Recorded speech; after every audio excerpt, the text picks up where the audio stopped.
अब क्या भारत में पेट्रोल और डीजल से चलने वाली कारों का काम नहीं रहा? क्या कारें जो है वो डीजल पेट्रोल की जगह एथेनॉल फ्यूल से चलेंगी? क्या भारत में अब जो है डीजल और पेट्रोल की जगह एथेनॉल लेने वाला है? और क्या लगता है आपको कि इससे देश का लाखों करोड़ रुपए का तेल आयात जो बिल आता है वो कम हो जाएगा? इस पे आज हम बात करेंगे। नमस्कार, आप देख रहे हैं न्यूज फीड और हमारा नाम है शिवम यादव। अब हम आपको बताते हैं कि भारत में जो है अब 100% एथेनॉल आधारित फ्यूल यानी कि E100 को मंजूरी मिल गई है। इस फैसले के बाद देश में पूरी तरह से एथेनॉल पर चलने वाले फ्लेक्स फ्यूल व्हीकल्स के लिए रास्ता साफ हो गया है। अब इसकी जानकारी केंद्रीय सड़क परिवहन एवं राजमार्ग मंत्री नितिन गडकरी ने महाराष्ट्र के नागपुर में आयोजित एक कार्यक्रम के दौरान दी। उन्होंने ये बताया कि उन्होंने अब जो है E100 फ्यूल के नियमों से जुड़ी फाइल पर हस्ताक्षर कर दिए हैं और अब इसे आधिकारिक मंजूरी मिल चुकी है। अब गडकरी की माने तो भारत हर साल पेट्रोल और डीजल के आयात पर लगभग 22 लाख करोड़ रुपए खर्च करता है। यदि एथेनॉल आधारित ईंधन का इस्तेमाल बढ़ता है तो इस आयात पर निर्भरता कम हो जाएगी और देश की जो बड़ी मात्रा में विदेशी मुद्रा है वो बच जाएगी। लेकिन सवाल यह है कि ये जो E100 है वो आखिर है क्या? फिलहाल भारत में सबसे ज्यादा E20 पेट्रोल उपलब्ध है जिसमें लगभग 20% तक जो है वो एथेनॉल होता है और 80% तक पेट्रोल होता है और यही E85 में करीब 85% तक एथेनॉल होता है। अब सरकार ने E100 को भी मंजूरी दे दी। हालांकि यहाँ एक बात समझना बहुत जरूरी है, ये जो E100 है इसका मतलब ये नहीं कि ये 100% जो है एथेनॉल ही होगा, ये नहीं है। इसमें आमतौर पर लगभग 93 से 95% एथेनॉल होगा और जबकि बाकी का हिस्सा जो है वो पेट्रोल और अन्य जो भी एडिटिव्स होंगे उनका होगा, खास करके ठंड के मौसम में वाहन जो है आसानी से स्टार्ट हो सके इसलिए इसमें एडिट किया गया है। लेकिन इसका मतलब ये बिल्कुल नहीं है कि आप अपनी मौजूदा पेट्रोल कार में E100 भरवा सकते हैं। आज सड़क पर चल रही अधिकांश गाड़ियां E20 या सामान्य पेट्रोल के हिसाब से डिजाइन की गई हैं।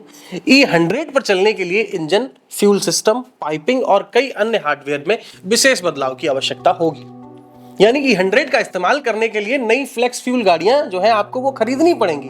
और अच्छी बात यह है कि कई ऑटो कंपनियां इस दिशा में जो है वो पहले से ही तेजी से काम कर रही हैं। चाहे मारुति सुजुकी हो, हीरो मोटरकॉर्प हो, टोयोटा हो, सुजुकी हो, हुंडई और MG जैसी कंपनियां आने वाले महीने में फ्लेक्स फ्यूल वाहन बाजार में उतारने की तैयारी कर रही हैं। मारुति सुजुकी अपनी फ्लेक्स फ्यूल वैगनआर और हीरो मोटरकॉर्प एथेनॉल से चलने वाली मोटरसाइकिल का प्रदर्शन पहले ही कर चुकी हैं। वो तो कह रही हैं कि हमने गाड़ी बना ली है भैया, आप पेट्रोल ले आओ, आप एथेनॉल ले आओ, उसी चलाओ गाड़ी। लेकिन सवाल ये उठता है कि एथेनॉल आखिर बनता कैसे है?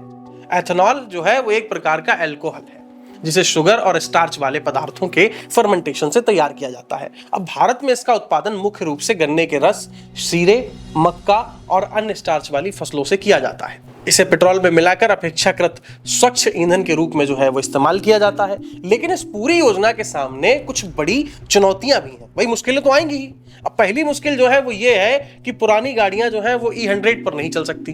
दूसरी चुनौती है एथेनॉल का ऊर्जा घनत्व, क्योंकि एथेनॉल का ऊर्जा घनत्व जो है वो पेट्रोल से कम होता है और कम होने के कारण माइलेज जो है वो कुछ कम हो सकता है। कई उपभोक्ताओं ने जो है वो E20 के साथ भी मामूली माइलेज गिरने की शिकायत पहले की है। हालांकि पेट्रोलियम मंत्रालय का कहना है कि ये अंतर जो है ये बहुत सीमित है।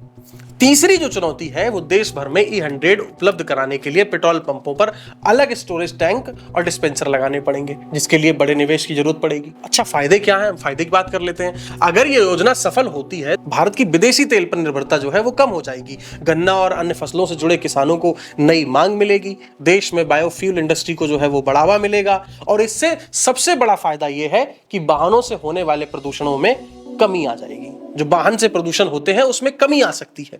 अगर दुनिया का उदाहरण देखें तो ब्राजील जो है वो इस क्षेत्र में सबसे आगे है। ब्राजील ने 1970 के दशक में तेल संकट के दौरान एथेनॉल आधारित ईंधनों को अपनाना शुरू कर दिया था। आज वहां लगभग हर पेट्रोल पंप पर लोगों को दो विकल्प मिलते हैं। एक तो पेट्रोल है जिसमें लगभग 27 से 32% जो है एथेनॉल मिला होता है और दूसरा है E100 यानी कि उच्च एथेनॉल वाला फ्यूल। वहां लोग अपनी जरूरत और बजट के हिसाब से ईंधन को चुन लेते हैं। भारत ने भी उसी दिशा में एक बड़ा कदम बढ़ा दिया है।